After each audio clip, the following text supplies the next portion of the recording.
జై శ్రీరామ్. శ్రీ మహాగణపతి నమః.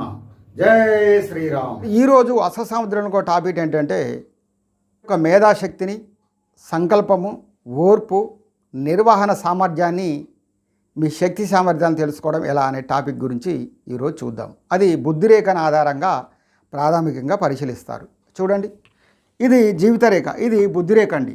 ఈ బుద్ధిరేఖ అనగా ఇక్కడ మీ యొక్క మేధస్సు, సంకల్పము, నిర్వహణ, శక్తి సామర్థ్యాలు, మీ మేనేజ్మెంట్ స్కిల్స్ని దీని ఆధారంగా పరిశీలిస్తూ ఉంటారు అష్టసాముద్రికవేత్తలు.